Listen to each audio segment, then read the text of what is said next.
question now is that the amendment be agreed to. The member for Fremantle. Thank you, Deputy Speaker, and I'm glad for the opportunity to speak on this bill and to speak in support of the amendment moved by the member for Rankin and acknowledge the work that he has done and continues to do in this space. Government procurement in Australia is, of course, very important for a number of reasons. Chiefly, we want to get procurement right. We want procurement to achieve its ends. We want the outcomes of government contracts to be sort of fit for purpose and to be good value. We also want procurement processes to be accessible to Australian businesses, particularly small and medium enterprises who face greater difficulties because of their scale when it comes to dealing with bureaucratic processes, when it comes to dealing with the Commonwealth procurement rules. And there are some aspects of this bill that appear beneficial. They give access to the Federal Circuit Court and Magistrates Court rather than the full Federal Court for resolving issues or taking up what seem to be breaches of the Commonwealth procurement rules in a way that will be much less time-consuming and much less costly. So on the face of it, that's good for small and medium enterprises. But it's worth considering where this bill comes from and why we are going into it in this way and at this time. It is related to the Comprehensive and Progressive Trans-Pacific Partnership. It's part of our obligations under that agreement, and so it's important to see that what we really are doing is making some changes to our procurement framework that is balanced by changes that will be made elsewhere. And so, the concept is that not just that small and medium businesses in Australia will benefit from the changes to our own procurement rules, but that Australian companies more broadly will benefit from similar changes elsewhere, where Australian companies want to be involved in procurement processes that are conducted by other governments. Whether that is actually achieved or not is an open question. I'll come back to that in the context of some of our other trade agreements. The timing of this bill is interesting, and what it seeks to achieve is interesting if you look at the context of what's been happening in this space over the last little while. Australia is in the process of sort of acceding to the government procurement agreement framework that exists under the WTO. So we've been going through that process for some time. In fact, my understanding is that the Australian government proposition with respect to our accession to that agreement is going before the relevant committee in October. It is passing strange that we're entering into the framework covered by this bill at the same time that there's a kind of an equivalent sort of set of mechanisms and measures covered under the WTO GPA in prospect. And certainly when the Joint Select Committee on Government Procurement handed down its report titled Buying into Our Future, a review of amendments to the Commonwealth procurement rules, only a year ago, or a bit more than a year ago, last June, its recommendation was that this kind of arrangement, the framework that this bill introduces, not be advanced until that WTO process has been resolved. And there's a sort of a basic logic in that, I think.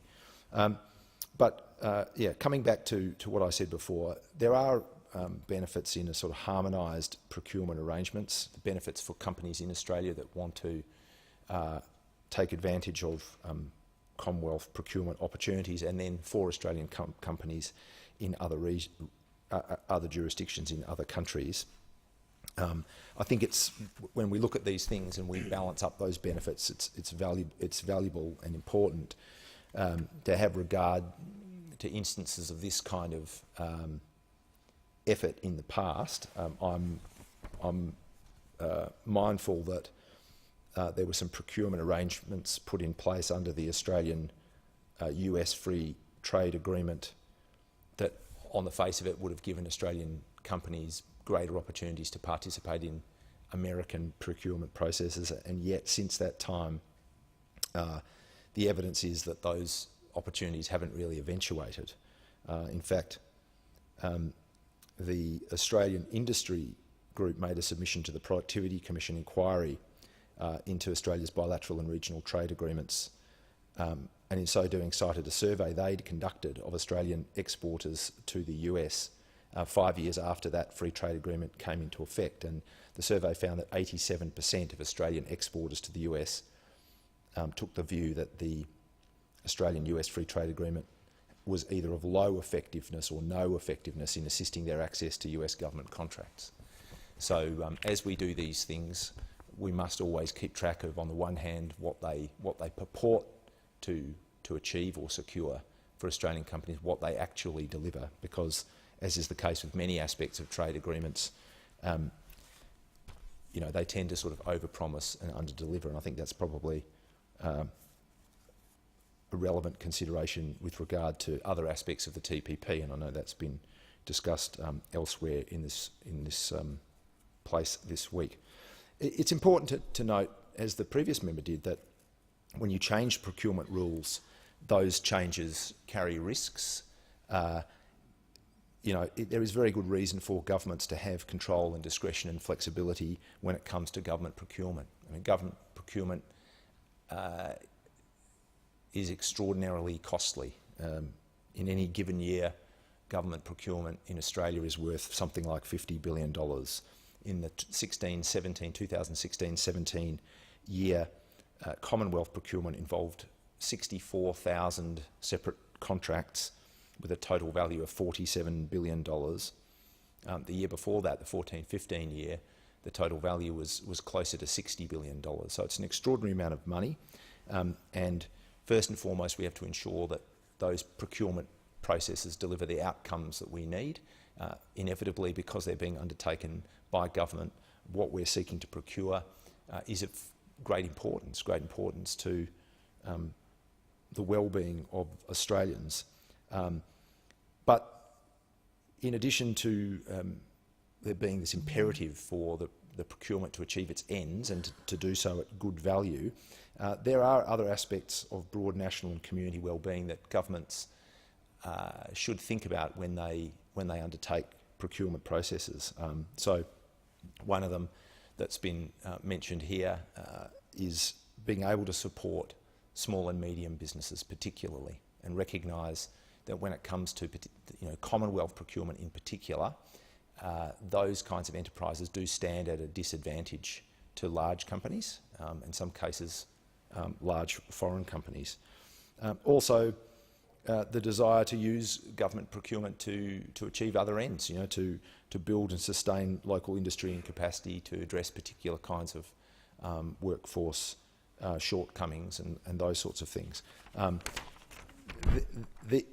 The changes that this bill puts in place do contain exemptions for defence procurement. Again, that's an area where government wants to retain the ability to make choices with its mind squarely on our sort of security needs, and also some changes that allow some sort of preferential, or you would say discriminatory treatment in the interests of small and medium enterprises.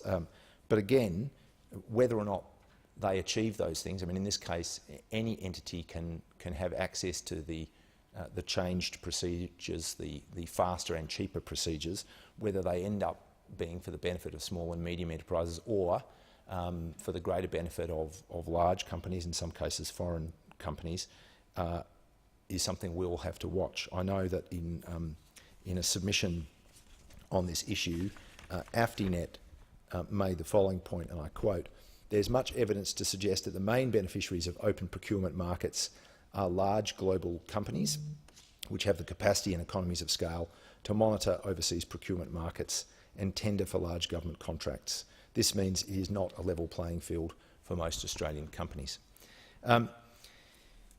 I'll just take the opportunity to make some general remarks on procurement more broadly. I've said that I think that there are some process shortcomings with this bill around the timing and around the way in which it's not consistent with relevant committee recommendations.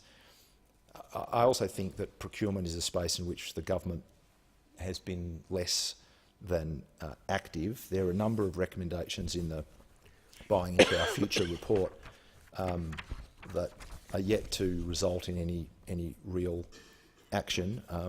I note that recommendation 2 suggested the Attorney-General's Department oversee the introduction application of a procurement-connected policy requiring Commonwealth agencies to evaluate suppliers' compliance with human rights regulations.